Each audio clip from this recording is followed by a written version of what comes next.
So, you say the word Manomayakal, in which we translate whatever happens in the world using our mind to, from our point of view. Whatever happens in the world, it happens, and we understand it, or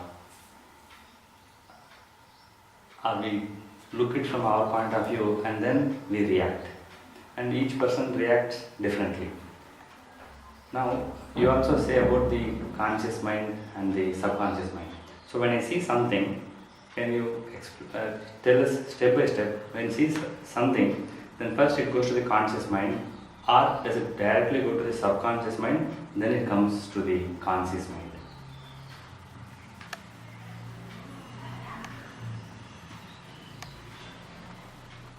What are the steps involved?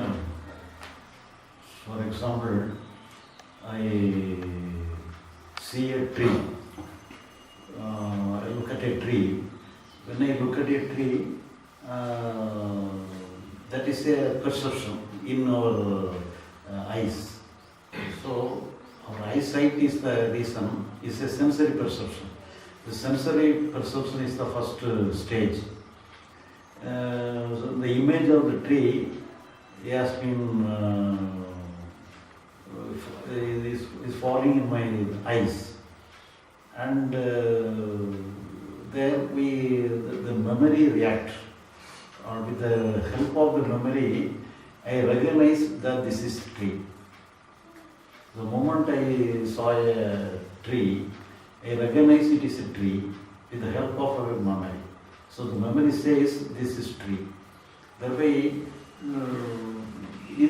all these are happening in our conscious mind. So here, the subconscious mind is related to our character.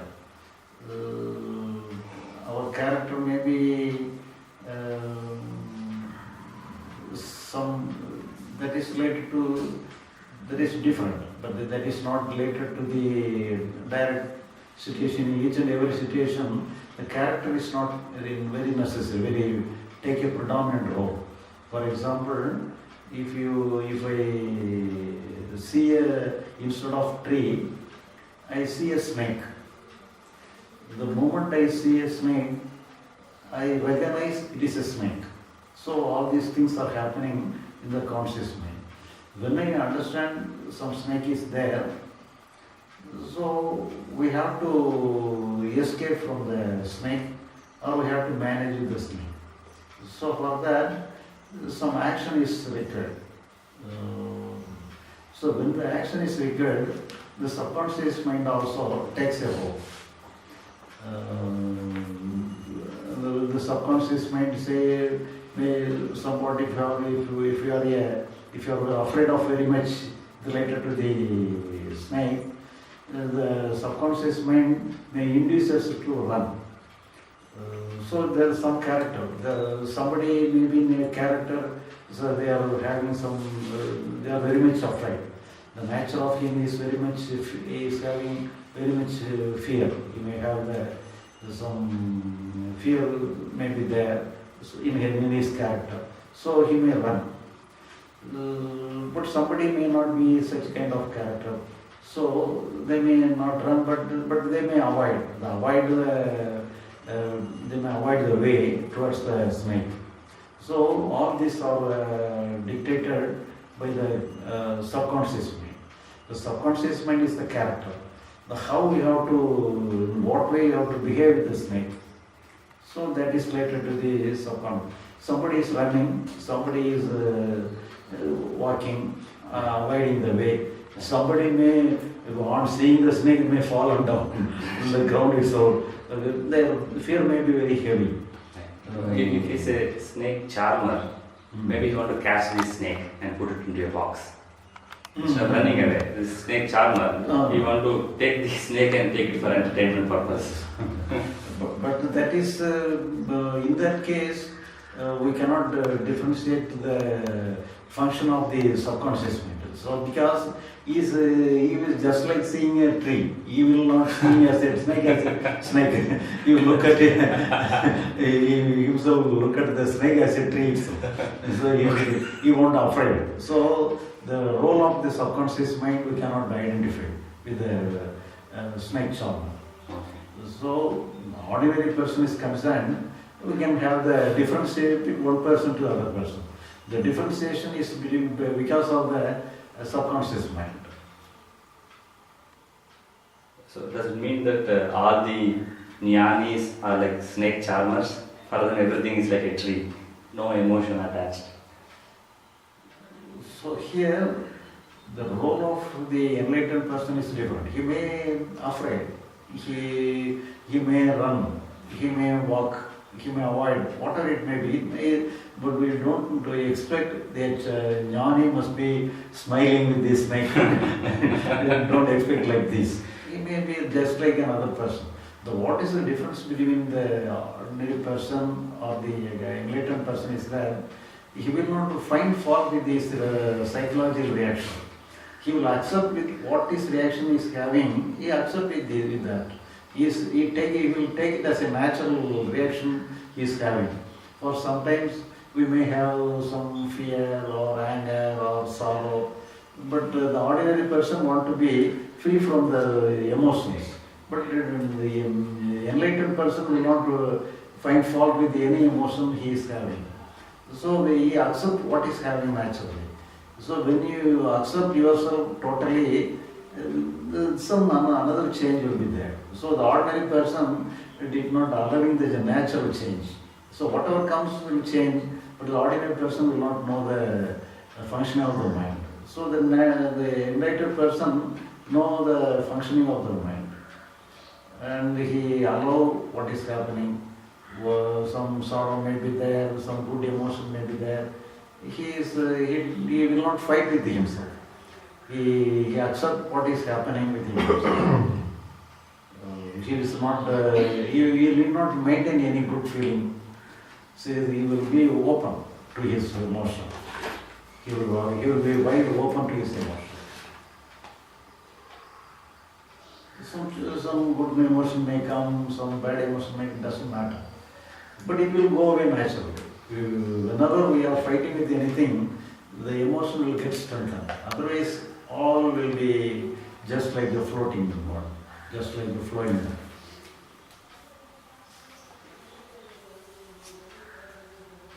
You said the jnani will not fight, or the enlightened person will not fight because he knows the functions of the mind.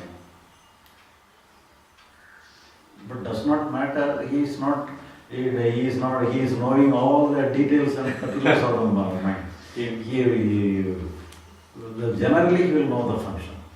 Because he is only what he is having is only he will not take any role to control himself. So the main thing is what role he is taking, that alone is the thing. But with related to the psychological function, he will not take any role for himself to deal with the psychological function. That alone is enough. But he will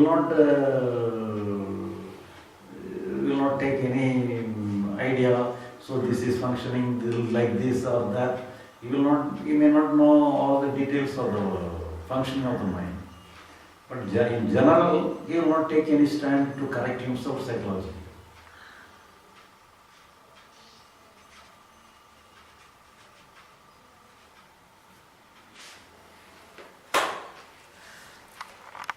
On seeing the snake, fear comes, and he wants to have a calm down his mind and create some calmness in his mind. He creates some calmness in his mind. So comparing with the fear and the calmness of mind, which one is correct? In that situation, fear is better. Oh, fear alone is better because it is happening naturally. So what is happening naturally, alone is the better one. Alone is the best one. So we are creating peace. We are creating calmness.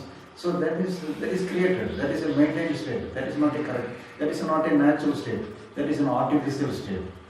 That is a created state. but it is not a happening. So what is happening alone is the good one. So in that case, comparing with the peace of mind, the fear is good, the tension is good. So because it is happening naturally. So what is happening naturally alone is good. So the maintaining some good emotion, creating some good emotion instead of fear and anger, that is not good. But it looks it is good, but it is not good. Really it is not good. So what is happening naturally alone is good.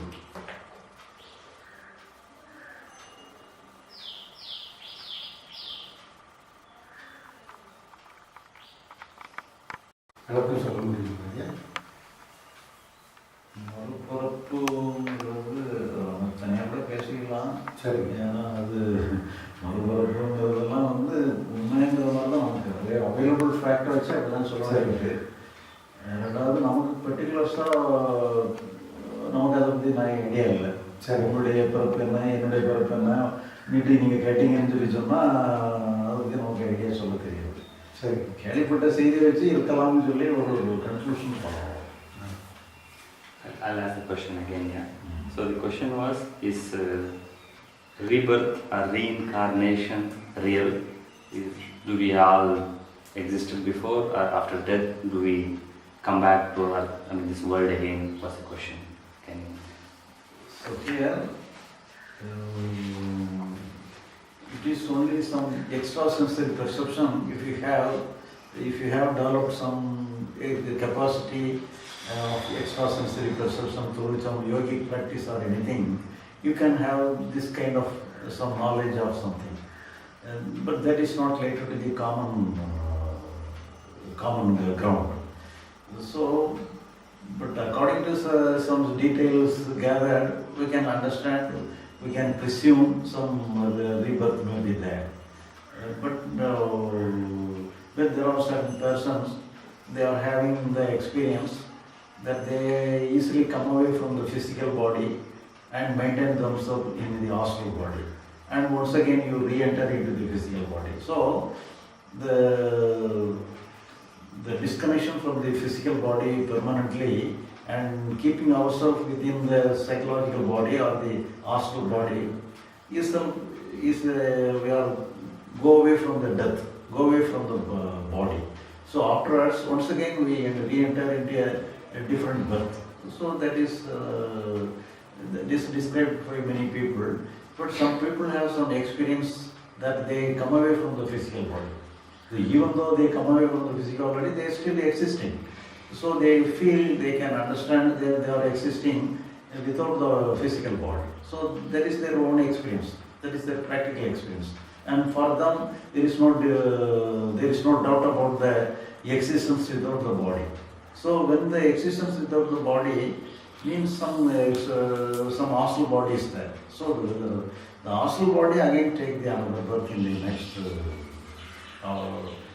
After they will go away from this body permanently and getting another birth in the next world. But we have a different character. And the scriptures also in support of the rebirth.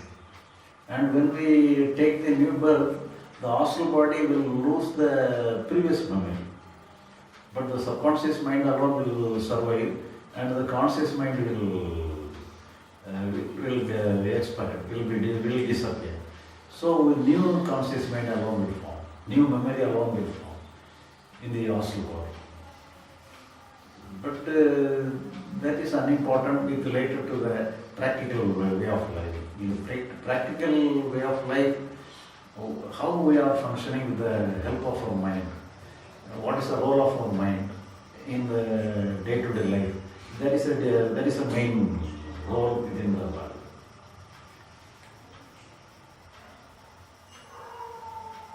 But at least the astral body or whatever is remaining, it will always carry the karma. Good karma, bad karma, whatever we do, it will carry it. So, but here we have to introduce one another mind. So we are having conscious mind, subconscious mind, and beyond that one deeper conscious mind is there. The deeper conscious mind is not a personal mind. It is a cosmic mind. It is related to all. So all our karmas are recorded in the cosmic mind, not in the conscious or subconscious mind. So it is in the common record, not in the personal record. But in the common record alone, but it is on our account will be there. In the common record, we will have a personal account, and in that account our karma will be entered.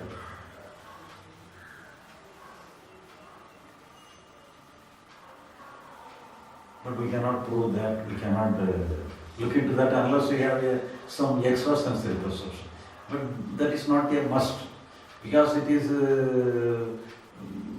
not common to all. So what is common to all, that alone we can go through. Is a little portion of the whole of our mind, the conscious mind, and it will become a flow or the totality if it understands, or it will dissolve. It will not. The conscious mind creates the resistance to the whole mind, and then it has to understand that it is actually a part of this whole and accept the whole and be in the flow with the whole. Is that? I have not say like that. Okay. So actually we know only the conscious mind alone. Okay. We know the conscious mind is the entire thing is the conscious mind. It is not the part of our mind. The entire mind we know is conscious mind alone. We cannot know other than the conscious mind.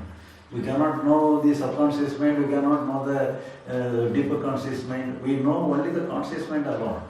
But in that conscious mind, so the little portion is our intellect. So the intellect alone is a little portion which having some decision, I would like this, I don't like this. So that is a little part of our conscious mind. So the totally we know is our conscious mind. And in that conscious mind, the little portion is our intellect. So that alone is a little portion. Okay. The conscious mind is total. According to ourselves, each and every moment of our conscious, even though it is limited, but that alone is the entire thing for ourselves. Without conscious mind, we have no other mind. We have only conscious mind alone. Other mind we can infer. It may be there or not. We can infer something apart from conscious mind, something may be there, we can infer like this. That is only inference. That inference is also in the conscious mind. Okay. So even we have memory, the subconscious mind, everything is only inference. Memory is in the conscious mind, it is not in the subconscious mind. But whatever we are conscious of something, that alone we can feel. So what is not come to a conscious level, the other thing we can infer. So the inference may be right, but doesn't matter. But it is, we can infer. So this intellect only fixes a target that I should become like that, I should achieve that, and it resists whatever is happening in the now. Like it has set a goal. Like if I urgently want to catch a flight to, say, Canada, then I will not focus my attention on what is happening in the outside, what is happening in the bus stand. My only goal is to reach there. So here, if I'm in a hurry, then I'll miss out everything on the way. So is this how this intellect is tricking us? Like intellect, if it sets a goal, it will only see to reach that. It doesn't know how to live in the present moment. So is this the problem of the intellect? So here, the intellect is designed to do this kind of duty alone. It is there only to do such kind of duties alone. Like set a target and achieve it. Achieve it. But instead of that, we are creating more targets that we have to live in the present. We are not living in the present, yet we have to be living the present, and we have to have a good emotion within ourselves. We have to be in some emotion I don't want, some emotion alone I want. So we have some psychological and internal arrangement we want. It demands some internal arrangement also. But there is no necessity to arrange itself. It has the capacity to arrange itself. Some auto tuning is there. The capacity of tuning itself Unconsciously or naturally, some natural tuning capacity is there. Some inbuilt capacity to arrange itself is there. So we need not consciously arrange ourselves. Whenever we saw a snake, the fear comes. The intellect is not creating fear. The intellect is not demanding, when I saw a snake, I got to get fear, and it is not drawing the fear. Fear comes naturally. When we understand this is snake, the fear comes naturally. So we are not voluntarily, willfully creating fear. It happens, it is a natural happening. So in this way, it is functioning naturally. But the intellect has no work to have what kind of emotion I must have, what kind of emotion I should not have. The intellect should not have any option like this. So the main thing is that it will be happening on its own way, but you can make use of the emotion or anything to the use of the external world. You can, for example, if you are serious, you can make use of the seriousness to catch the flight. If you don't use the seriousness, you will miss the flight. So our intellect has to function efficiently, taking everything into account and adopting everything into account and deal the situation successfully. So the intellect is designed to deal the situation in a successful manner. It is not designed to keep you successfully. But we are using the intellect to keep ourselves in a successful state, in a good state. So it is not designed like that. So whenever we are neglecting the role of the intellect related to the psychological matters, the psychological function is it is in a advanced state. It satisfies itself. It takes a correct role, correct state.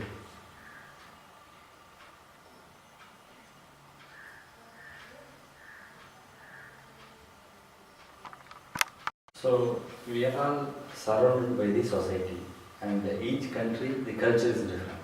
In some culture, people are very peaceful. Some culture, people are very aggressive. Some culture, people are friendly. Some culture, people don't trust each other. Like in some Middle Eastern countries now, where the war is happening, where there is terrorism and all those things, people carry guns, machine guns and all those things, either to protect themselves or even to kill. So in those scenarios, to survive, you may have to kill somebody. Like it is in that culture, but in some other country like Canada, there is lowest crime in the world. There's more peace, so people are friendly and stuff. But some other countries where there's war happening, in some countries where these wars are happening, terrorism is happening, people has to carry guns to protect themselves, and sometimes even if somebody shoots them, they have to shoot back, otherwise they will be dead. Even I read a famous movie and a novel which is about a machine gun carrying priest in some African country. He carries machine gun so that he can protect not only himself, all the people surrounding him, because the terrorist can come anytime and kill the children. He is also part of a church and a school, so he has to carry guns, and sometimes he even shoots at those people who are shooting at the school.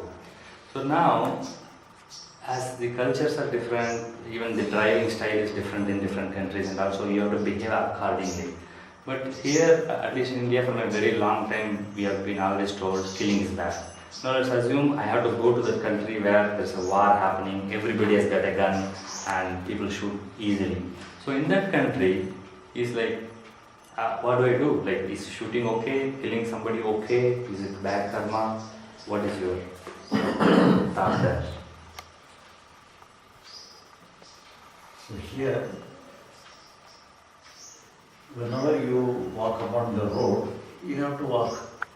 But whenever you enter into the water, you cannot walk, you have to swim. So wherever you walk, you have to behave like that. So that is only the circumstances. According to your behavior will be decided by the circumstances. But in that situation, so karma is the thing. You are doing something wrong or good. So for the good thing, you are doing some good thing, that is will be considered as a good karma. So if you are doing willfully doing a wrong, that will be considered as a bad thing. So, for example, killing is bad, but at the same time, the government is killing criminals by hanging them. That is not a bad one. So, killing is not bad. So, why you are doing like this alone decides. So, when you willfully, unnecessarily you are killing somebody, that is a bad karma. So, killing a criminal is by the government is not a bad karma, it is a good karma. So, here the karma is behind the act, in what respect, in what idea we are doing that alone is the matter. So, that is, all karma is personal, it is not related to the collective one. So, how we are involved in a crime. For example, you may you can kill somebody. Because that you are put in a position to kill somebody, otherwise you cannot keep yourself, you cannot survive. Then in that condition, you have to kill like that. So that cannot be taken as a bad karma. So, but that is according to the situation. The situation alone is the thing. Situation. One simple question, extension to this question. So, after the Second World War, the person who dropped those atomic bombs, somebody asked him the next day, did you sleep well? Because of you, like 500,000 people died.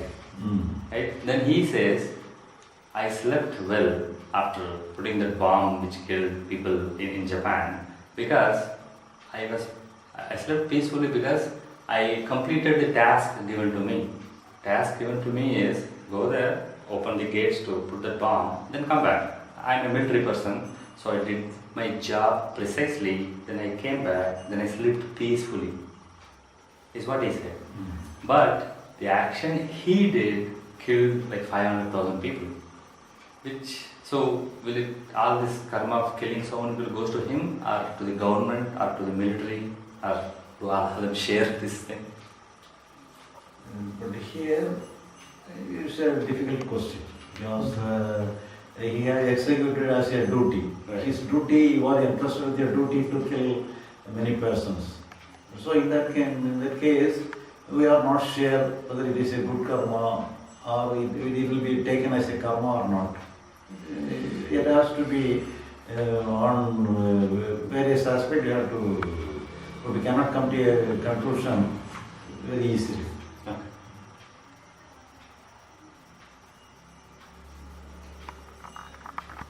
If he forego the duty to drop the bomb, he will be shot by the own government itself. So he may be in a position like this.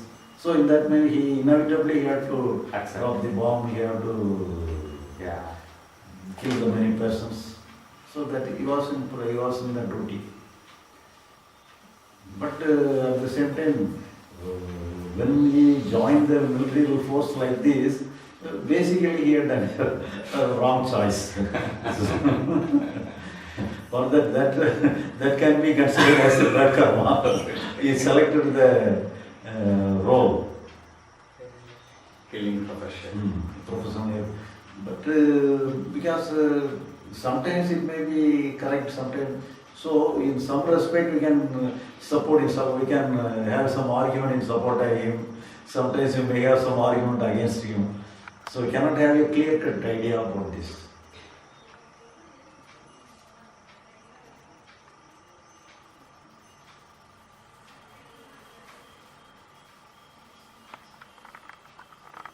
Language, benefit of doubt must be given to the accused. So, benefit of doubt will be in favor of the accused. Kutamsa, the person who is accused must be given the benefit of doubt. Because we cannot decide whether it is good or bad. So we have to accuse the person from doing any wrong.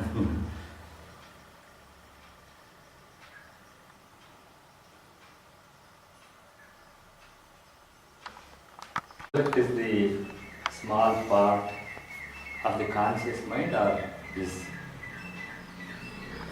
intellect is a part of the conscious mind. Conscious mind. So, what are the other things which is in the conscious mind? Yeah. So we have some emotion. Oh, Emotion is in the conscious mind.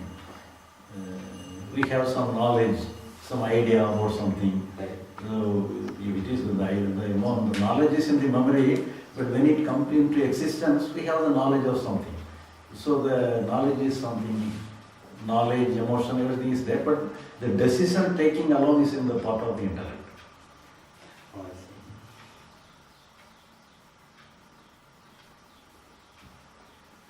And then when the intellect decides, then it goes to the memory.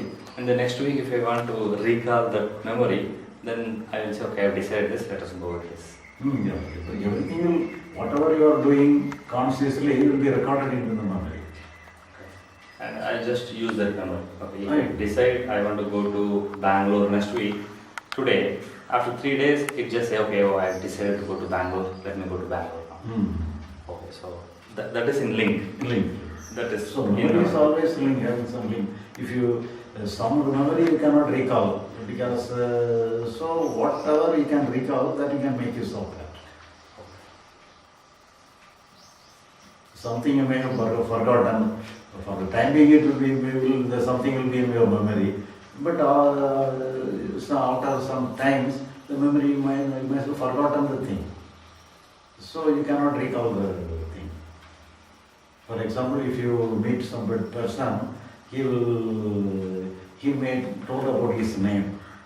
But after 2 days back, you cannot recall his name. But at the same time, when you find again after 2 days, you can recognize that the person here already met by you the 2 days previously. But you can recognize him, but you cannot remind the name. Right. That may be forgotten. So whatever you can have without any forgotten, you can make use of that.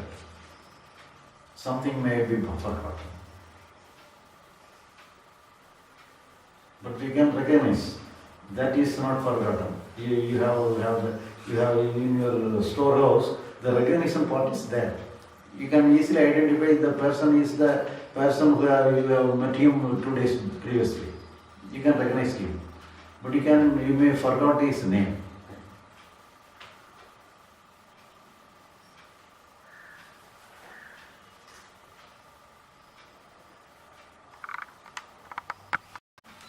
Very outside question, listen, like not related to the inside. From the past 30 years, from the development of computers, one of the question they have is it possible to mimic a person in a computer? Can we create a computer which will have artificial intelligence, but it will answer as smartly or as similarly like a human? Is it possible? Because computer's memory is like 1,000 times more than human memory, because computer database can have so much information, and there is thousands of people whose full-time job in the West, especially in large companies, is only to create a program which will mimic like a human, which will think like a human, which will answer like a human, which will talk like a human. You can't even differentiate a human. It might be form of a laptop computer or desktop computer. It might not look like human, but if you ask a question, it will answer as though your friend will answer. Any normal person will answer. And their intention is to bring this artificial intelligence and maybe use it for robots or whatever purpose. And some people are even thinking we can even replace your mind. Like if you have some sort of computer attachment to your brain, we can have all your memory, we can feed your memory, we can download your memory, download all the dictionaries and all those things they're trying to say. In that scenario, like how will a person be different, or what's your opinion about using some sort of computer chip implanted in our brain to increase our memory and knowledge? It gives us lots of knowledge and ready-made conclusions. So, is that a good thing or a bad thing, or will it be only successful? So it will be It will be an implanted dictionary. It will be functioning just like we are having some inbuilt dictionary. That alone we will have. But here, apart from that, apart from our knowledge, memory or anything, we will have operation of some self-interest. The operation of self-interest is the deciding factor of a human being. So you are functioning for some self-interest. So no computer will not have any self-interest. Even computer they can program, go and survive, live wherever you are, fight for your survival. That may be, but it is not a real one. Right. It will be like an artificial one, but it is not a real. But whenever you will be affected. You will have some pain within you. So the pain you will have a consciousness. This consciousness you cannot create. So the main thing is the consciousness and the self-interest. It joins together. So whenever you are affected, your self-interest is affected, you will have some negative consciousness. And if you have some good thing, you will have some positive consciousness. So the consciousness, the role of consciousness, but because whatever we are creating, can create a matter. We cannot create a consciousness. The consciousness is a self-expression nature. So the self-expression nature is natural. It is happening in a natural way. So whatever we have created, we can create, it will be just like a matter. It may have some characteristics of a consciousness, but it will not be a real.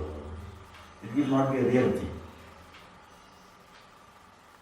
Does animals also have that consciousness? No, animal is having consciousness.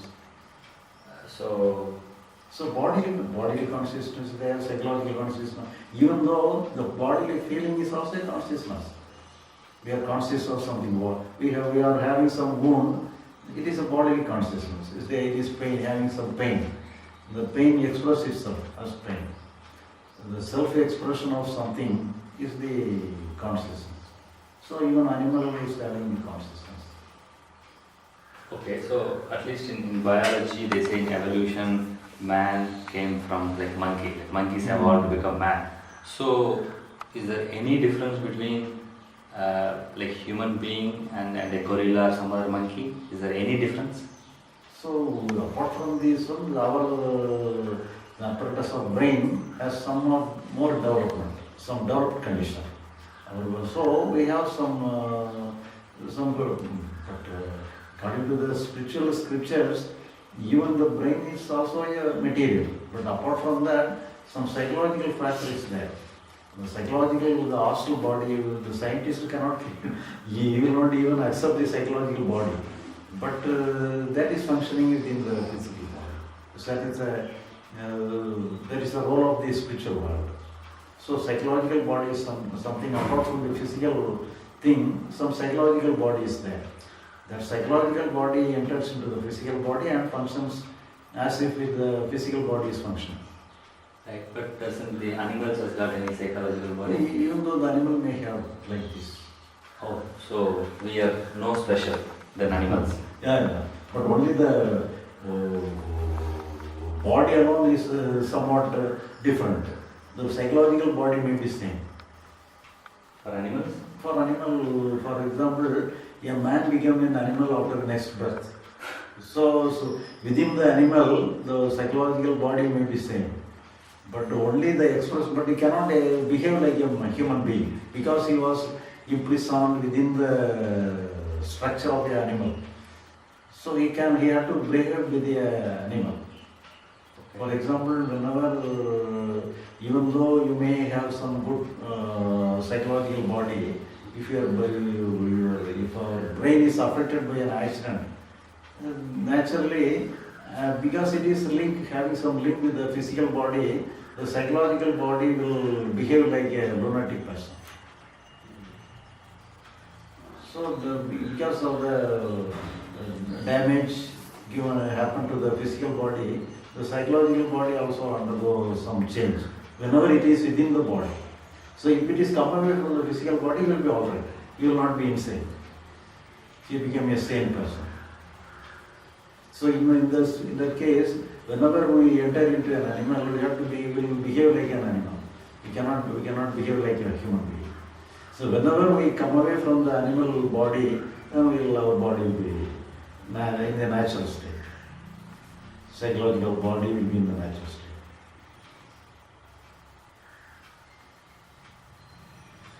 But from what we were all taught, they always say in many scriptures that human birth is a better birth than any animals. We have 6 senses, they only have 5 senses. We can go to heaven, they cannot go to heaven. So all these things is what I have heard all these years. But you are saying everything is equal. So the structure, the human body is the better one. Because whenever we enter into the human body, we can have the full use of the psychological body, psychological mind, psychological body. But whenever we enter into the animal body, the psychological body will not use the full capacity. So within the human body alone, the psychological body can function totally. But within the animal body, it cannot function totally.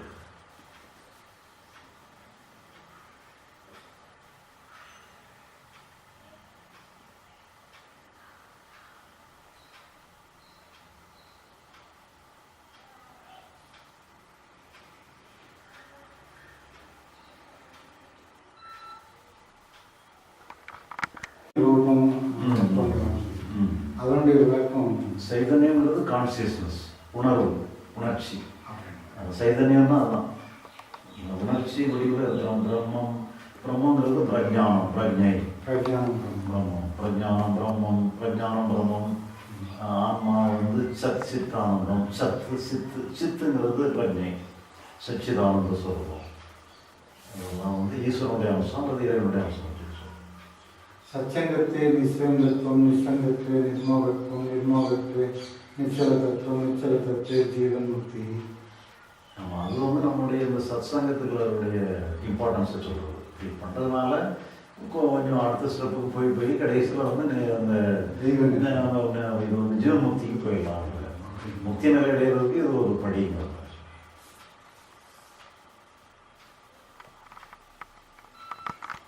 Which approximately translates to like why is consciousness called the God?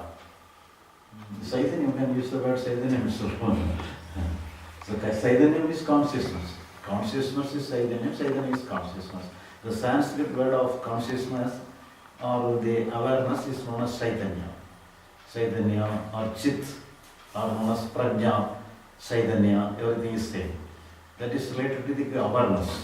But the awareness, the basic structure of the God, basic structure of Atma is in the form of Chit or Saidanya or Prajna.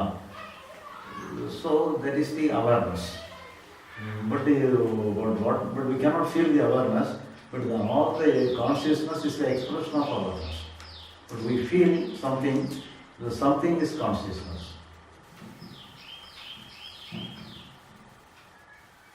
So what is having self-explaining nature, self-evident nature, self-illumining nature is known as consciousness. For example, some light is there. With the help of light, we can find many things. So, with the help of the light alone, we can see many things. But no light is required to see a light itself. So, light itself is self-illuminating. So, that is the nature of the consciousness. We don't need any other apparatus, any other machinery to feel a consciousness. The consciousness is self-evident. So what is self-evident is the God. So that is the basic structure, that is the awareness. So through which alone consciousness emerges. Okay, but this is what like you said now. But then there is thousands of definitions of God. People say this is my God, that is your God, only my God is real, your God is not real. So the word God has been like misused, misrepresented. misinterpreted over time, right? So you want to use the word this consciousness or awareness for God. So here, in the Sanskrit it is said that God, the real God is the Brahman, the absolute God. But the limited God is known as Isvara. Isvara is limited God. But the absolute God is Brahman. Brahman and Atma is same. That is the basic structure. That is the awareness.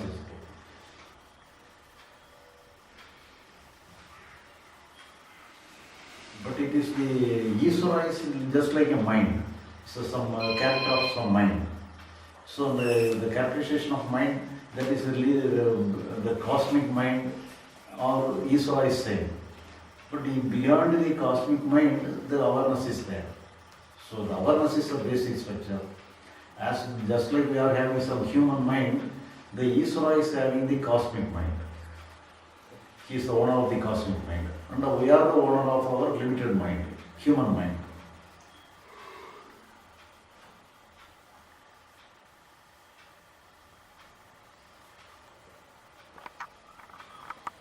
உணர்ற நிலையை எப்படி தெரிஞ்சுக்கிறதுங்க? நான் தான் பிரம்மம்னு சொல்லி உணர முடியாது. சரிங்க. நம்ம அதை இன்ஃபர் பண்ணிடலாம். நம்ம அதுதான் இருக்க முடியுங்கிற மாதிரி இன்ஃபர் பண்ணிடலாம். நாம் வந்து கான்சியஸ்னஸ்ங்கிறது தான் நமக்கு தெரியும். பிரம்மங்கிறது தெரியாது.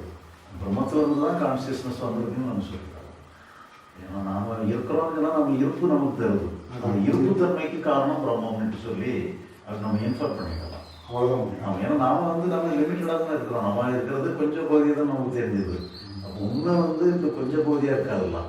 எல்லாத்துக்கும் பொதுவாக இருக்கிறது பெருசாக இருக்க முடியும். அது பெருசாக இருக்கிறத பிரம்மம்னு சொல்கிறோம், சின்னதாக இருக்கிறத நாமன்னு சொல்லிக்கிறோம். So the question was, how can I know I am the Brahman? Correct. Brahman is that we can infer the awareness, but we can feel only the consciousness of it. We are conscious of something. The feeling we are having some consciousness is the conscious existence of ourselves. So we know we are existing. We feel we are existing. But the existence is only a limited thing. But beyond the limited, some unlimited may be there. We can infer, because this limited existence may be caused by the unlimited being or something. So that we can infer. So only because of some inference alone, we can know some Brahman is there. But we cannot feel. What we feel is our consciousness. But consciousness is the part of the awareness, but the consciousness is not the whole. It is only limited.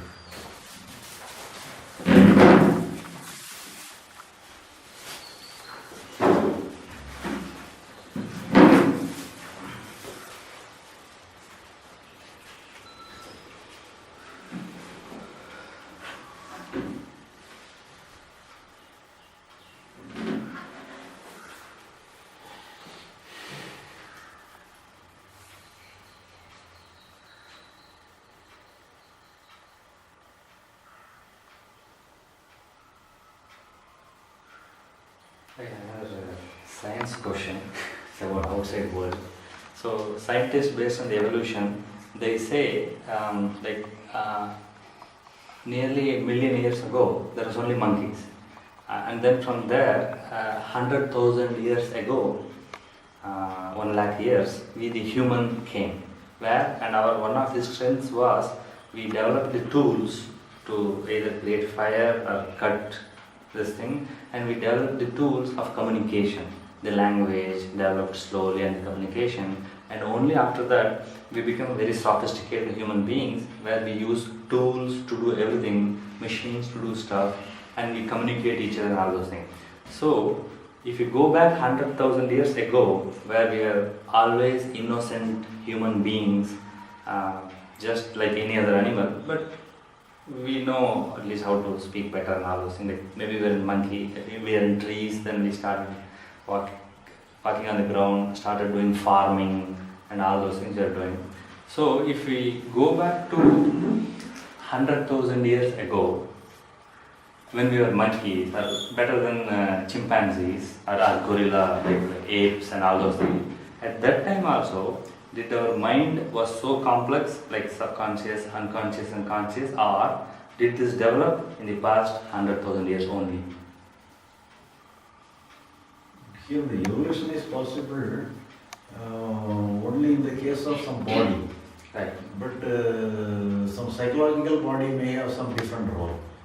But we cannot, the scientists they are not, have no knowledge about the psychological body. Right. They examine and the development of the physical body alone. So we cannot match the discovery related to the spiritual world. So here the psychological body is different, physical body is different. But here the psychological body is fit to function in the human body alone. But other body is not fit enough to having some good connection with the other bodies except the human body. So the good relationship is related to the human body and the psychological body. But related to the other body, it is not functioning good. Right. But the scientists say, like maybe if you go back a million years ago, like 10 lakh years ago in time, then there was no humans only. There's no human, so there's no thinking at this complex level. There's little bit thinking with even older animals. They can think and pray and find the prey and all those things. So if we go back in time, say a million years ago, then there was no psychological body then, because there was no human beings. So here, psychological body need not exist with the help of the physical body. It can exist without the body itself. So that is a psychological body. Mm-hmm. So we cannot have any research upon the psychological body. We can have the research only upon the physical body alone. They did all the discovery experiments only with the physical body alone, but they do not know anything about the psychological body. So their research work is only partial. It is not total. But in the psychological body itself, we cannot know. There is no research work in the psychological body. so no records are there. How it is functioning, how it is happening. We cannot have any records like this. There is no research work is there. So we cannot have a clear-cut idea related to this questioning. Right. But why there is no research work? See, that is also a fact. If somebody can go out of the body and see something and this thing, and if he comes back, why doesn't he write down and share with everybody? If there's a fact. That's what he has seen, he has felt. So they are satisfied themselves with the physical body. They are not interested to go to the extent of psychological body. They even hold that there is no psychological body at all. Apart from the physical body, there is no psychological body at all. They may think like that. They may say like that. So they are not interested to have any idea related to the physical body, psychological body. So we cannot compel anybody. No, you should not stop yourself with the physical body alone. You have to find out the details of the psychological body also. We cannot compel anybody. Right, but there is like millions of scientists whose full-time job is to only study the outside world, and there is nobody who is studying, documenting, and sharing this psychological body. Some psychiatrists are doing that, but that is also in some extent they are also doing, but it is not in a full-fledged way. But do you think that will help? To certain wherever you are traveling, to a certain extent you can travel to a certain extent, but it is not a total. The progress is not enough. I see. Then again you have to come back and understand that resisting your mind is the problem. முரண்படுதலே. ஐயா சொர்க்கம் நரகம் பற்றி விளக்கம் எதுவும் தர முடியுங்களா? Sargam Narana means the pressure or enjoyment is Swarga, and pain is Narakam, that all. But ஏதாவது இப்போ சிலரெல்லாம் இருக்குன்னா நம்ம இறந்த பிறகு எங்கேயோ சொர்க்கத்துக்கு போயிட்டு பிறகு வரணும் அப்படி ஒன்று கிடையாது. அந்த மாதிரி இருந்ததுன்னா அப்போ வந்தது பிறகு எல்லாம் யூனிஃபார்மாக இருக்கணும். இங்கே வந்தது பிறகு வித்தியாசம் இருக்குல்ல. அதுக்கு என்ன காரணம்னா கர்மான்னு சொல்கிறாங்க. நம்ம கர்மா தான் சொர்க்கத்துலேயே நிறைய பேர் கழிச்சு பிறகு இங்கே வரக்கூடாதுல்ல. அதுக்கப்புறம் எல்லாம் ஈக்குவலாக தரணுங்களா இல்லைங்கும்போது நம்முடைய வாழ்க்கை தான் வந்து சொர்க்கம் ஆகணும்னு சொல்கிறேன். இந்த பூமி ஞானம் நான் பூமி வாழ்க்கை ஞானம் சொல்லும். இந்த சொர்க்கம் ஞானம் நரகம். அதாவது ப்ளஷர் அண்ட் பெயின் தான் வந்து சொர்க்கம் நரகம்ங்கிறது. இது வந்து நீங்கள் சொன்னால் ஃபார் எக்ஸாம்பிள் வந்து இப்போ நீங்கள் இப்போ நாம் வந்து இப்போ உதாரணமாக ஒரு சிலவங்களுக்கு அந்த சொறி சரங்குகள்லாம் இருந்துச்சு. எவ்வளோதான் சொரிஞ்சிக்கிட்டே இருக்கிறது ஒரு இன்பமாக இருக்கும், சொரிஞ்சு முடிச்ச ஒரு பெயின்ஃபுல்லாக இருக்கும். இப்போ அதோட வந்து என்ன சொன்னா அந்த இன்பமும் தேவையில்லை, துன்பமும் தேவையில்லை. அது அந்த ரெண்டுமே இல்லாமல் நம்முடைய உடல் வந்து ஆரோக்கியமாக இருக்கிறது தான் அது வேற. அந்த ஆரோக்கியமாக இருக்கிறது வந்து முக்தி நிலைங்கிறது, ரொம்ப நேச்சுரல் ஸ்டேட், அதான் ஹெல்த்தி ஸ்டேட். அது இப்போ இதெல்லாமே வந்து ஒரு இன்பங்கிறது கூட ஏதோ ஒரு உபாதைன்னு தான் சொல்கிறது. அது துன்பமும் உபாதை தான், இன்பமும் ஒரு உபாதை தான். அந்த உபாதையிலிருந்து விடுபடக்கூடியதான் நம்முடைய நேச்சுரல் ஸ்டேட். அந்த நேச்சுரல் ஸ்டேட்டு தான் வந்து நம்முடைய அதான் வந்து முக்தி நிலைங்கிறது நேச்சுரல் ஸ்டேட். அப்போ இன்பங்கிறது கூட ஒரு அனுபவம், துன்பங்கிறது அனுபவம். எல்லா அனுபவத்தையும் ஈக்குவலாக எடுத்துக்கிறது healthy state of mind.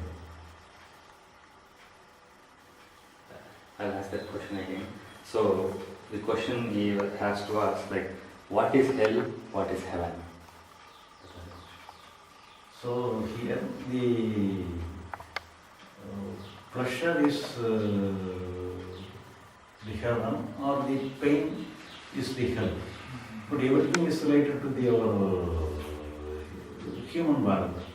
So in the human world, sometimes we may have some pleasure, sometimes we may have some pain. But in this case of the psychological factor, if you are having some pleasure, we can have some psychologically, we may have some happiness. But sometimes we may have sorrow. So that is the pleasure and pain in the psychological world. But here, if you don't mind anything, so that is a healthy mode of view. Whenever we are having some pleasure or pain, for the time being it is there, but in the next moment it is free from that. So the free from pleasure and pain is the healthy state of our mind. So the healthy state of mind is the liberation. The hell and heaven is only some state, but liberation is beyond this state. It is not neither heaven nor hell. It is beyond both. So that is the liberation, mukti. Mukti is different. Swargam, Narakam is different, Mukti is different. Mukti is the liberation. Here, well, talking in Tamil, you gave this example. We might have an itch, and if you scratch the itch, you'll get pleasure. But after scratching the itch continuously, you'll get pain. So is having going towards pleasure, trying to get some pleasure, trying to achieve pleasure. Is it also like just scratching? Like it is just like painful. It is just like, but after the scratching is over, pain will be there. So without the problem of itching is the healthy state of our body. So there no itching, there is no pain and pleasure relationship is not there. So the healthy state of our body is the state of the liberated state. That is the liberated state of mind. But we all understand pain is not good, is unhealthy, is we don't want to accept. But pleasure, at least we want it, we accept it, we welcome it. But what you are saying is, even a pleasure is just like scratching a wound. If I have a wound here, the pleasure is like scratching the wound. Just like a scratching. Which is actually bad, which we know. But so then, but the timing it will be nice. When you are scratching, it will be nice. So immediately searching for any pleasure, like going outside, in search of any type of pleasure, is actually ineffective, painful? But it has some relationship with the pain. So Right. whatever is having some pleasure, it is always related to the pain. There cannot be any pleasure without pain. So it is related. Right, but at least I know scratching a wound is unhealthy, Yeah. right? But is all pleasure also unhealthy? Naturally. Pleasure is unhealthy? Unhealthy. All pleasures are unhealthy. Yeah. But the whole world is going toward pleasure. I want more pleasure. I want to go there. I want to go to America to have pleasure. I want to go to Malaysia and tourists, like people who go on tourists, they want to have pleasure. I want to have that experience, this experience. So is all experience, intentionally you search for experience and if you achieve it, is it unhealthy? So here, for example, you are having the tongue. The tongue is have the capacity to taste sweetness or bitter taste. So if the tongue is retaining some sweetness, whenever you take the sweetness, if you retain the sweetness forever, that means your tongue becomes unhealthy. So the healthy tongue is capable of represent anything, capable of showing some emotion or anything. So afterwards it must be free from that. The freedom from, so it should not be an addict, it should not be addiction. So in that way you can make use of anything. So but it not be, that is the healthy state of the mind and body. So all sensation is good. But at the same time it must not be an addiction to that. So it must be free from that. So that is the healthy state of thing. So you can be interested of some good pleasure. It doesn't matter. But it should not be an addiction. The health should not be spoiled.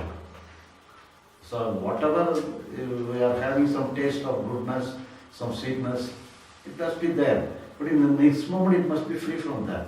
The freedom must be there, accompanied by the sensation. The freedom alone also must be there. Then only it is the healthy state.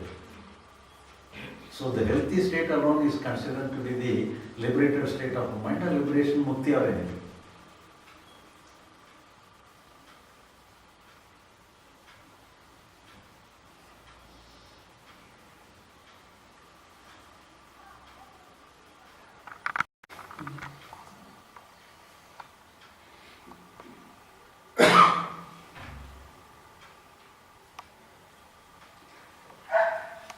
So, yeah, all these years in the society, like in the general public, everybody says like you should be more happy. You should always go towards more pleasure. And even whenever anybody want to sell you anything, they always show you a picture of where you are having pleasure, where you are happy, where your state of mind is happy state of mind. Right? So we buy a bigger car because maybe we think that will give us more pleasure because there are big seats and all those things. So also psychologically we want to go to a place because that's different and we want to have a different state of mind and we want to achieve. And we also believe more money gives you more happiness and more pleasure. So we all work hard, get a bigger job, even though there is some job which I don't like. But if it pays me 2 times my salary of my current salary, I'll choose that job. Even though it doesn't give me satisfaction or happiness. So I go for money because I need money to get many pleasures and happiness. But you are saying going in search of happiness for the sake of happiness or going in search of pleasure only to get the pleasure itself is unhealthy. So then this whole society is like built upon unhealthy value system. So here, right? So sweetness, we know sweetness, and so you know the bitter taste. But apart from that, the healthy state of the tongue itself also taken into account. So there is no doubt about having some good pleasure or some good thing. But apart from that is a greater state of the mind is freedom from everything. So at the time of that means we are not addicted to any emotion. So that is a healthy state of our psychological structure, healthy state of our mind. So that is the liberated state. So comparing with the enjoyment of anything, the liberation is the greatest thing. The common man will not know anything about the liberated mind. They will know only the enjoying mind and the suffering mind. They don't know the liberated mind. Okay. So the enjoying mind is there, liberated mind is there. Apart from that, some healthy liberated mind is there. Enjoying mind and suffering mind. And apart from the liberated mind is there. So comparing with all those three, the liberated mind is the healthy thing. But the liberated mind is not against the enjoyment. It may enjoy, but it will not be addicted to the enjoyment. But at the same time, it will not afraid of the suffering also. But the enjoyment is suffering of it will be against the suffering. It will always afraid of the suffering. Enjoyment is always afraid of the suffering. But the liberated mind will not afraid of anything. So that only it is considered as the healthy state of the mind.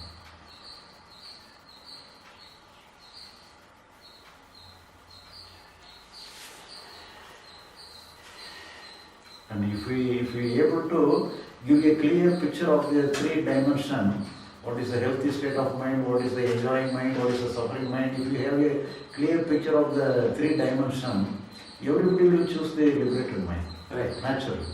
But we have to give a clear picture. Then only they will select. Otherwise they will select only the enjoying mind alone.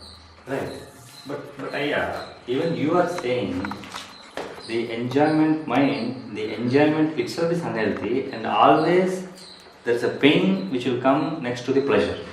You want to go to pleasure, which is unhealthy, but after that, pain will surely follow. These two are always together. If you choose pleasure, what we average people think is, I want only pleasure, I only want enjoyment, I only want happiness. We want to hold on to this. But we don't know that if you touch this always comes attached. Pain comes attached to this thing, and there is no way to escape. But in our day-to-day life, if I get a sweet mango or a bitter gall, if I happily accept it, then if I taste it and if the tongue shows, then life moves on. But if I decide that I only want pleasure every day, then pain always comes together, which we don't know. We think we can always I'm getting pleasure now and I can always get pleasure. I never knew that pain will always come attached with pleasure. For example, some room is there, it is the air conditioned room. And this room is there. This is very hot. We cannot like outside. we cannot stay there for. This is very hot. We cannot stay there for more than 2 or 3 minutes. It is very hot. So, if you for here we are not living in the AC room.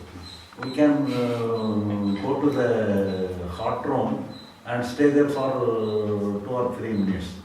But whenever we come from the air conditioned room, it is not easy for to live more. So because we are accustomed to the lifestyle of the air conditioned state. So whenever we are in the conditioned state, we cannot resist the hotness. We cannot survive. But if you are in the neutral state, we can go there and we can go there. We can easily adjust with that.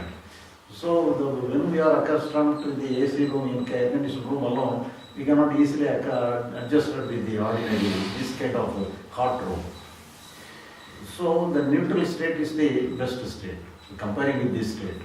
So in that way, the pleasure is related to the pain in some other way. So whenever you are when you don't mind the pleasure, then you will naturally don't mind the pain also.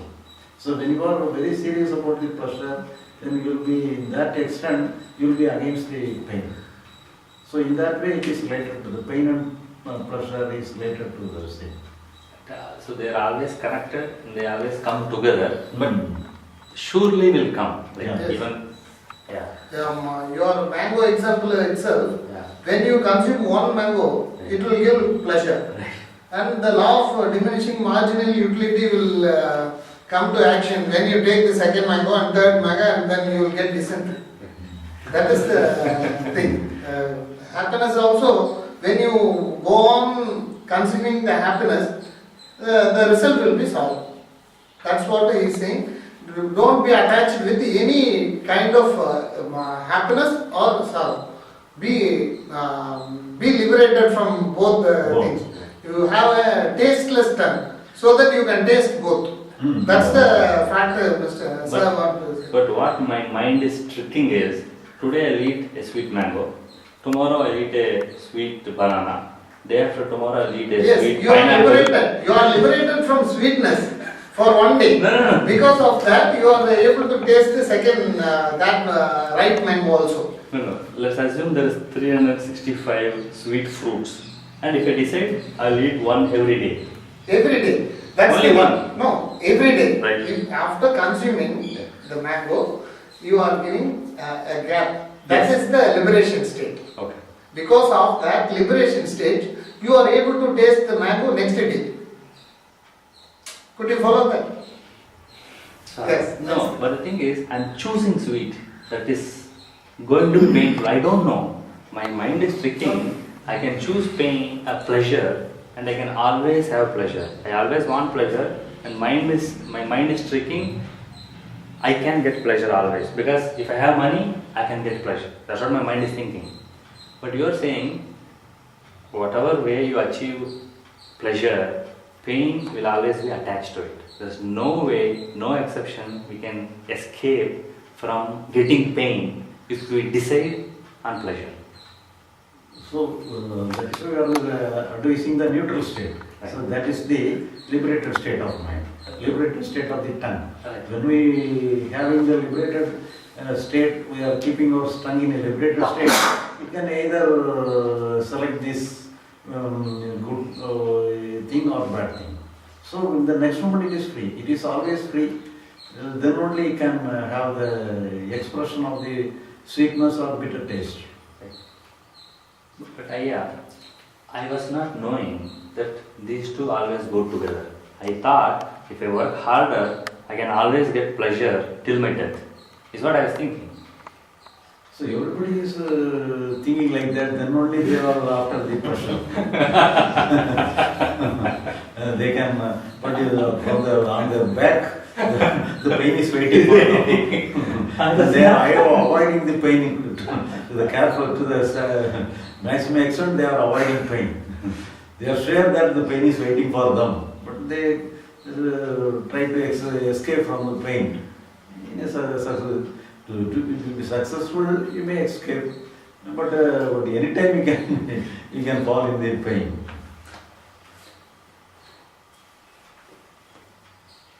Is that the reason why people consume alcohol to forget from the pain?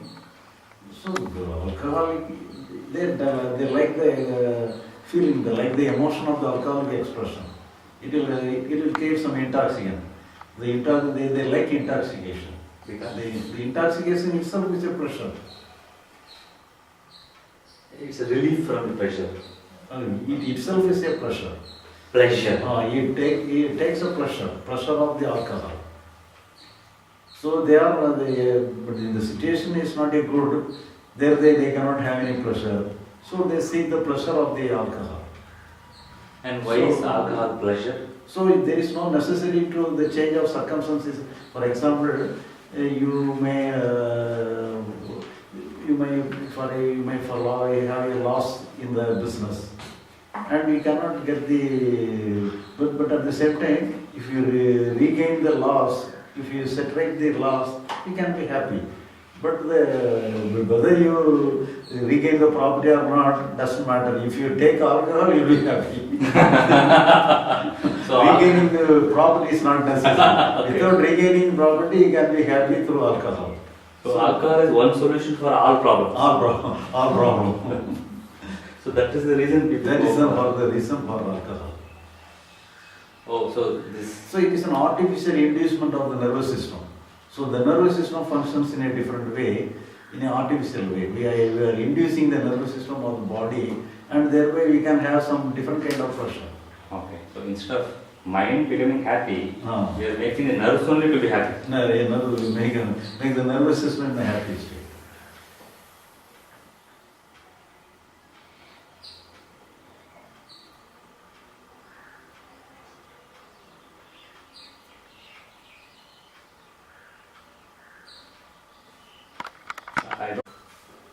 self-forgetfulness. Does alcohol brings us self-forgetfulness? Because the self has become so unhappy. I got big loss in my business, so I'm unhappy.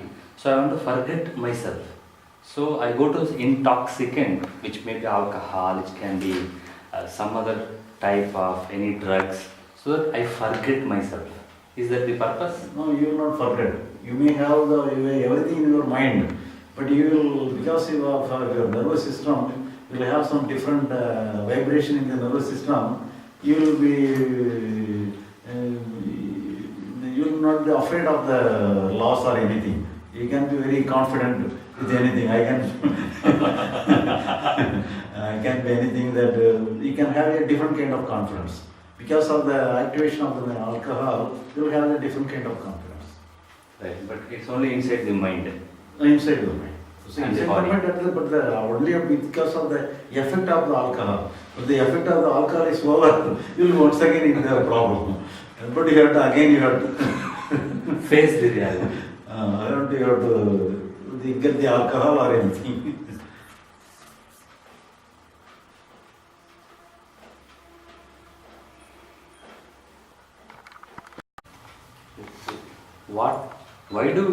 Why do we seek pleasure, and which part of our mind seeks the pleasure? Is it the conscious mind seeks pleasure, and why? We feel it is the sensation of the pleasure is very nice. We don't we forget ourselves when we are in happy, when we are in having pleasure. We forget ourselves. We don't want anything except the pleasure. We will be in a state of mind. It is very good, very nice. And but whenever we are in fear or in sorrow, we want to be free from that. But when we are in pleasure, we don't like to be free from pleasure. We like the sensation of pleasure. Okay, yeah. So this sensation of pleasure or pain, like, is it in the conscious mind or is it in the Everything is nervous? in the conscious mind. We know only the conscious mind alone. So All our transaction is in the conscious mind. So we need not question whether it is happening in the conscious mind or not, because everything is happening in the conscious mind. right. So does the intellect has got any part to play in this pain and pleasure? So intellect is also satisfied. That is okay, everything is okay. It will take the stand. Oh, nice! It is very nice. It will be saying like that. The intellect comes to say, okay, pleasure is very good. It is very nice. It will never protest the pleasure. Okay, and the pain, does the intellect resist the pain? No, when we having the pain, Yeah. naturally we want to be free from the pain. The intellect also demand I must go beyond the pain. Right. No, I'm asking you specific question. If you say I resist pain, but I am made up of many components. So I want a specific answer. Is it the intellect part of the conscious mind which wants pleasure, or which part of the mind wants pleasure? No, the entire mind, we can say the entire mind is having the form of pleasure, the entire mind is in the pleasure. And so in the entire mind, the intellect is also there. The intellect is also that have any disturbance. It is also accept the pain, accept the pleasure itself. It will not take any role.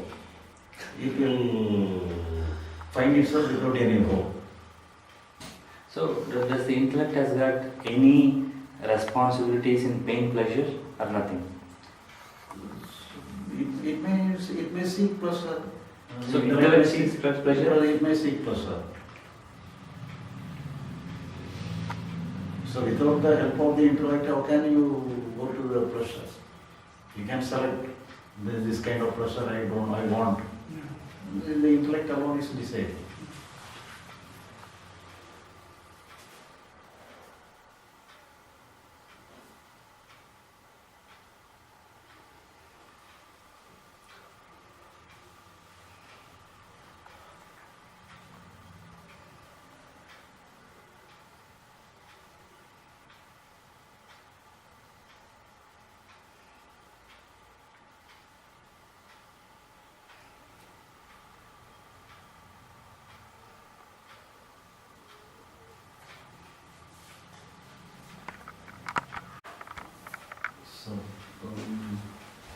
சத்வ ரஜ தமோ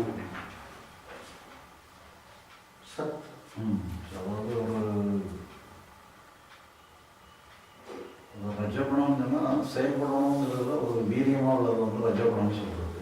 ஆமாங்க. ஒரு மந்த குணம் என்ன நம்ம ஓகேங்கிற மாதிரி ஒரு மந்த குணங்கிறது வந்து தமோ குணம் சொல்கிறது. எதுலையும் அக்கறை இல்லைங்கிற மாதிரி. ஆமாம்.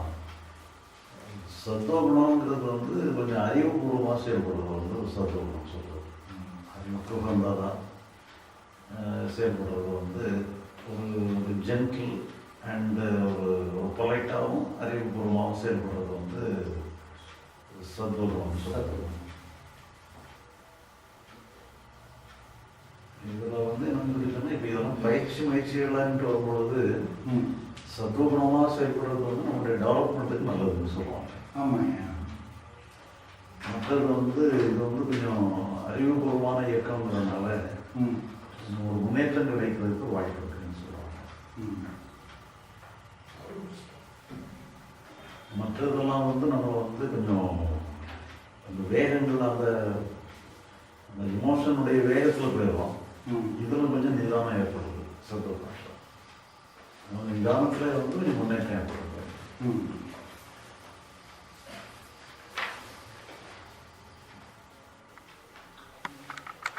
நிதானன்ற பேரில் இந்த கண்ணை மூடிட்டோ இல்லை இல்லைன்னா அப்படியே இந்த சோம்பேறித்தனமாகி போய் கடமைகளை ஒழுங்காக செய்யாமல் இப்படியெல்லாம் அது வந்து மந்த குணம், அது வந்து தமோ குணம். நிதானம் வேறு, தமோ குணம் வேறு, மந்த குணம் வேறு.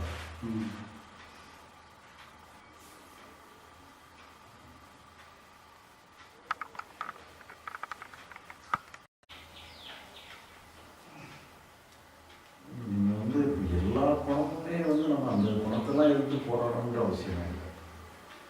எல்லாத்தையுமே நீங்கள் வந்து கான்சியஸ் மைண்ட் வந்து லிபரேஷன் ஆகிறதுனா என்னன்னு தெரிஞ்சுக்கிட்டோம்னாலே லிபரேட்டட் மைண்டே எல்லாத்தையும் பார்த்துக்கிடுவோம். அதுவே ஒரு பேலன்ஸை கொண்டுடும். நம்ம வந்து இதில் மாஸ்டர் கீன்னு வச்சுக்கலாம். இந்த மாஸ்டர் கீ யூஸ் பண்ணி வச்சுன்னா அதுவே எல்லாத்தையும் பார்த்துக்கிடுவோம். நம்ம வந்து தமோகுணம்னு தப்பு, ரஜகுணம் தப்பு, சத்துவகுணம் தான் கரெக்டுன்னு சொன்னால் அதை நமக்கு கஷ்டப்பட்டு கொண்டு வர வேண்டிய அவசியம் இல்லை. நீங்கள் லிபரேட்டட் ஆகிட்டீங்கன்னு சொன்னால் அதுவே அது எல்லாத்தையும் பார்த்து மேனேஜ் பண்ணும்.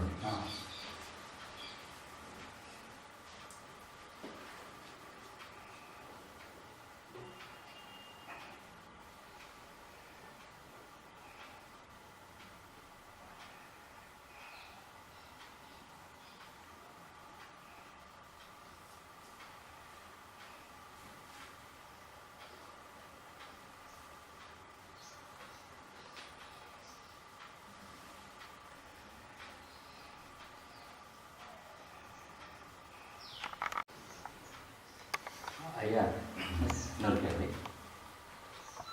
You say having resistance or trying to change our part of the mind by another part of the mind is the problem, is the main problem.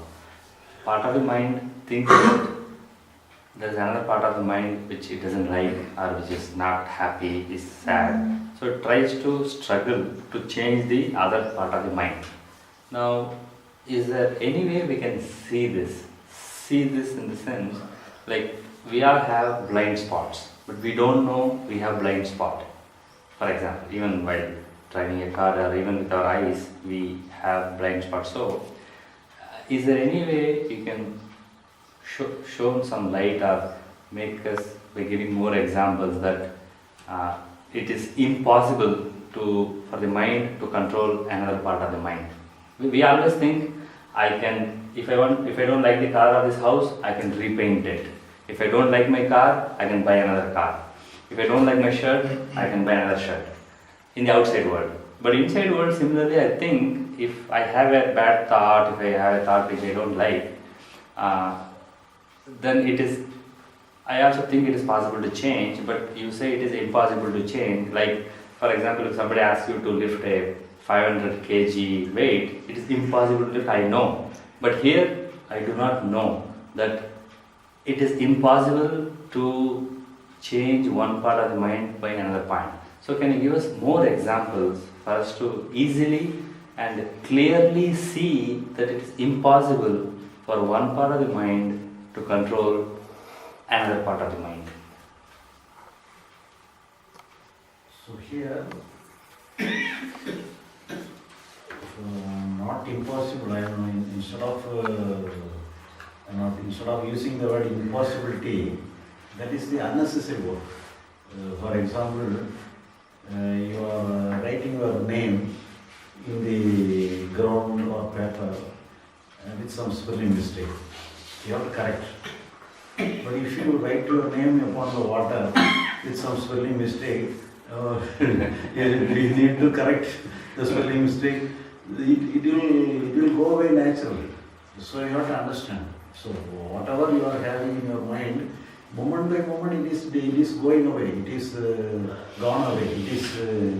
So if you understand, there is no necessity for yourself to correct anything psychologically. It is always in what is happening written in the water. It is moment by moment it dissolves itself. So we think as if it is not dissolved, we think it is written in the paper, it is written in the blackboard, then only you are manually doing some work. So the manual work is not needed.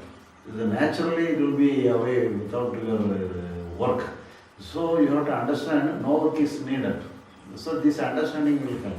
But in spite of your understanding, you may unconsciously fight with yourself. So let it be unconscious fight. But don't do it consciously. That alone is the main idea.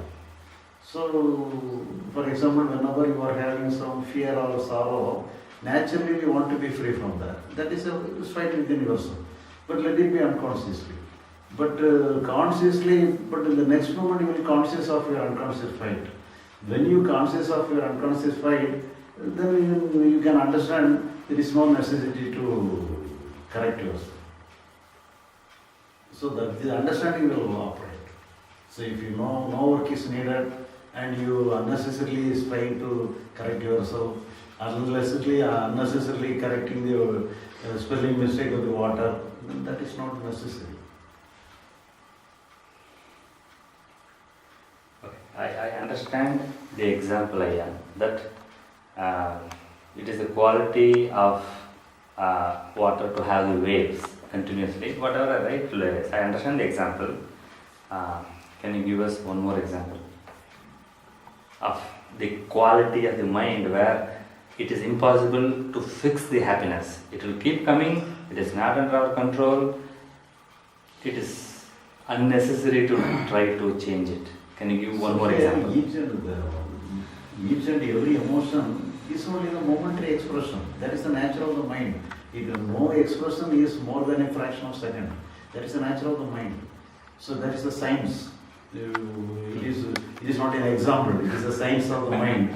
And each and every emotion, it must have a limited time. So each and every point, if it has to come again and again, the circumstances may demand.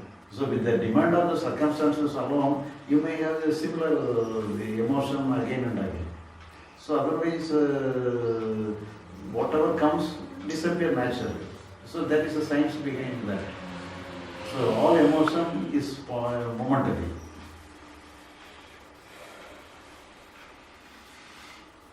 But when you justify some of your emotion and you keep life to that emotion, but we think the emotion comes, is constantly existing. But it is not existing for itself. We are giving life to that only because of justification of the situation, justification of your stand. For example, you don't like a situation and you have some anger or sorrow within your mind. Then what we are doing is that you find fault with the situation, find fault with the other people. Then we are finding fault with other people. Then naturally you induce some emotion within yourself. So it is then you are consciously giving some inducement. So whenever you are consciously inducing you some emotion within yourself, then it will be continuously flowing like this. So it is your conscious part, your conscious work is related to the situation, and that will be like this. But if it is, so here, but your approach to the situation, for example, somebody misbehaved with you and you have some anger. So you justify the anger. So you take the anger in your hand and you think that the other person is not correct. I have to teach some lesson. I have to make the situation correct. Thereby you take the situation in your hand. So when you take the situation in your hand, some necessary emotion you must have. So you cause the emotion for yourself. In the first instant it comes unconsciously. But afterwards you consciously create the emotion by itself. So when you consciously create the emotion by itself, then you cannot, either you can change the situation, change the approach, then only the emotion will go away from you.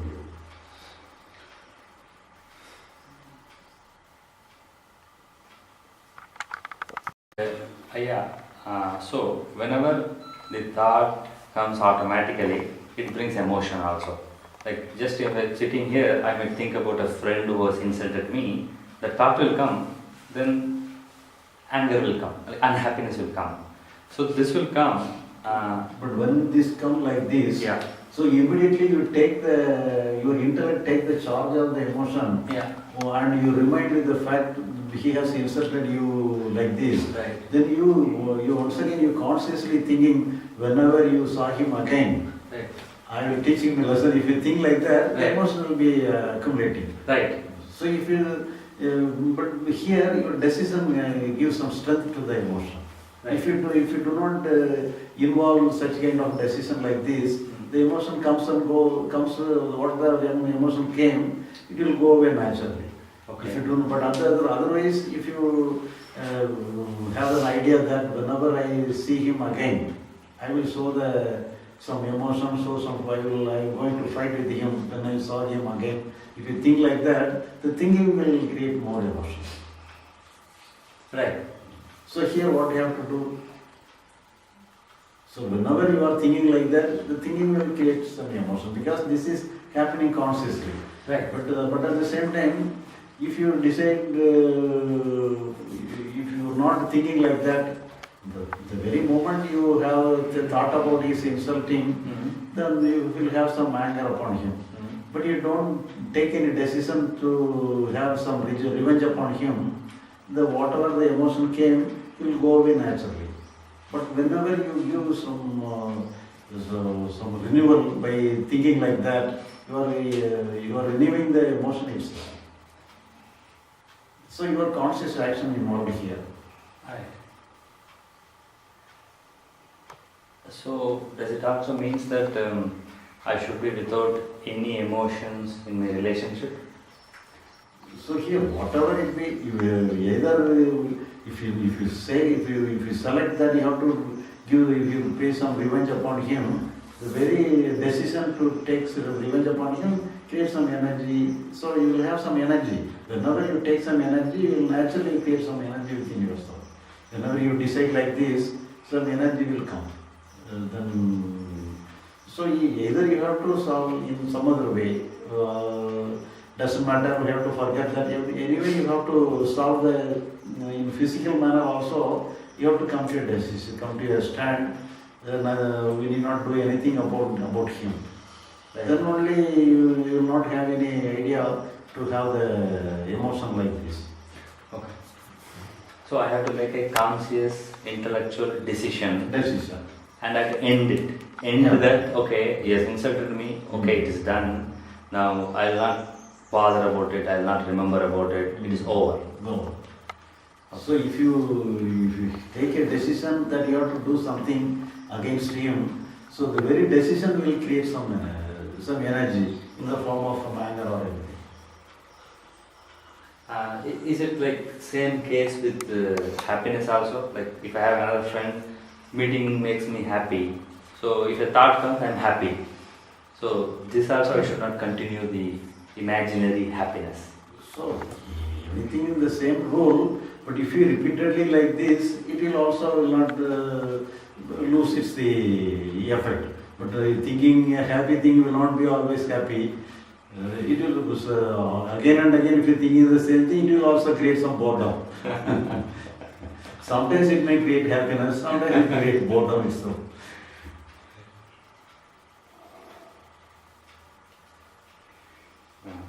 Yeah, so you speak about, we spoke about lots of unhappiness, displeasures, and all those things. Now, psychologically, from the inside of the mind, why do people kill themselves? Like, Suicide. yeah, suicide. Like, what cause? Lots of people are like killing themselves every day. Even today, I'm sure like 100 people would have killed themselves in India, at least, right? There's thousands of people die every year by killing themselves because of suicide. How does this mind works? And also, like suicidal thoughts, I think on an average, every human being will get. Like if he's not reaching some whatever they're expecting, they might even, everybody gets that thought. This is not worth living. I have to kill myself, or I have to kill that person, or whatever. So, but there are people who are really killing themselves. Like they get suicidal thoughts and they kill themselves. So why do they? We all want to live. Even animals want to live. Even if they don't have legs or hands, or with so much struggle, everything wants to live. But why do some people want to kill themselves like by suicide? But here they are unable to solve the situation. Whenever they are unable to, they are in a situation, the situation may be, in a situation they may face a problem. They are not ready to face the problem. They want to withdraw from the problem. But they are unable to solve the problem. So they want to withdraw themselves. So they feel killing themselves is the real withdrawal from the problem. And no other remedy is there except killing himself. Is the only way they may feel like this. But here the problem is that whenever they come away from the body, as they kill themselves, they come away from the body. The problem will be still there.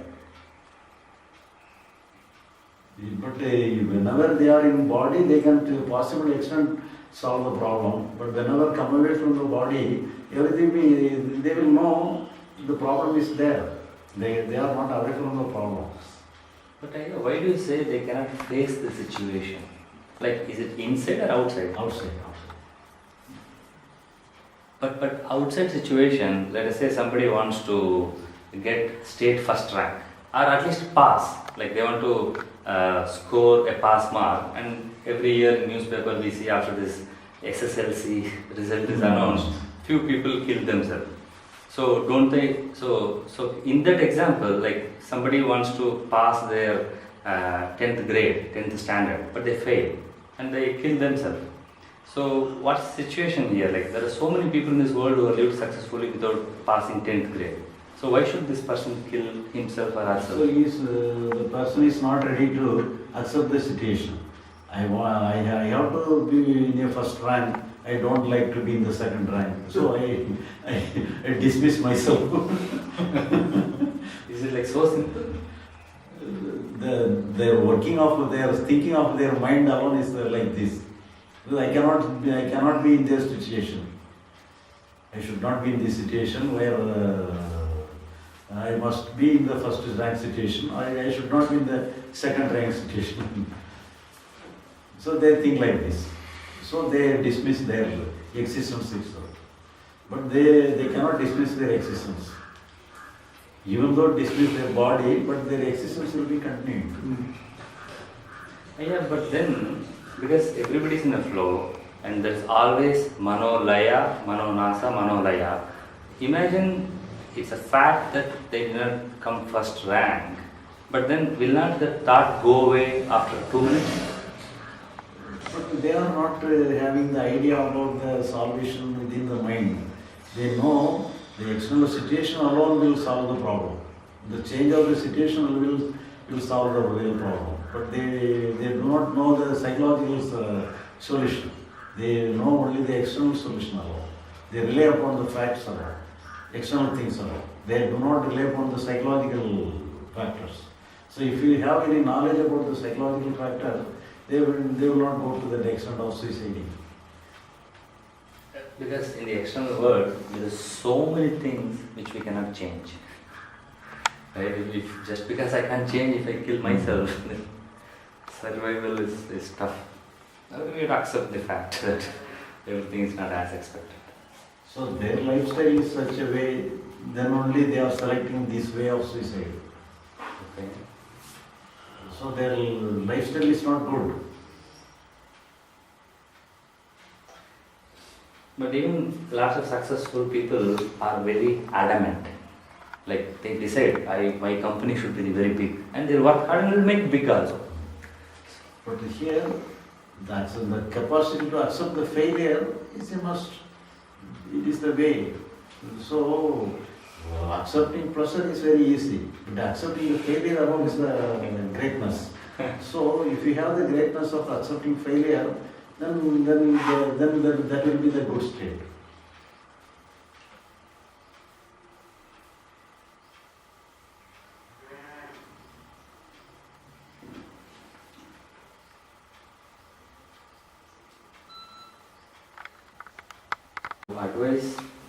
You advise everybody to be in the society and do whatever you're expected to do, like a wise man, like a good person, do all the actions. But Gautama Buddha, who was a king and he was having a life, he was having a kingdom, he went on a search, but he never came back. He became a monk and he stayed as a monk. By any chance, do you think that he should have come back and be a normal king, or whatever he did was okay? Because I know many people blame him for deserting his family and all the people surrounding him, like he left everybody and he went them, and there's a great sorrow in the palace because of his leaving. Even though because of him many people benefited, personally whomever trusted him with him were all unhappy for a long time, for the 10 years where he was in the forest. So, what is your thought on whatever he did? So he advises a philosophy only for a sannyasi. Yes. I am advising a philosophy for everybody. So when everybody becomes the sannyasi, then there is no world. Right. So my philosophy is for all, not for a selected people. This philosophy is for common to all. See, everybody can be benefited. Even your family man can be benefited. So there is no necessity to take yourself to be somebody in a state of aloofness. That is not necessary. But that time he may think like that, but we cannot criticize him. But his idea will be like that, but we cannot blame. But that is not necessary. So, if you were to be there, you would have advised Buddha to go back. But here, his role may be like that. For that, he proposed a new theory. Before him, there is the practices of the scriptures and anything, the role of scriptures and role of practice in olden ways. And he proposed a new theory, new approach. But he is the only person to propagate his new theory. So his wholehearted work, some wholehearted work is necessary to propagate his idea. So here, if you rule upon a kingdom, and he cannot do these things, so he has to be a teacher. He has to take the role of a teacher. But whatever he can simply return to the kingdom and discuss the matter, and he can take the role like this. But he cannot be in a share. But he is the first person. He do not know what is his role himself. In the course of time he may know, but in the beginning he may not know the role of himself. And he, in a hasty decision, he relinquished everything. But moreover that, he relinquished the world even before his enlightenment itself, not after enlightenment. Even before his enlightenment, he relinquished the world, relinquished his kingdom and family. He take a new way of life.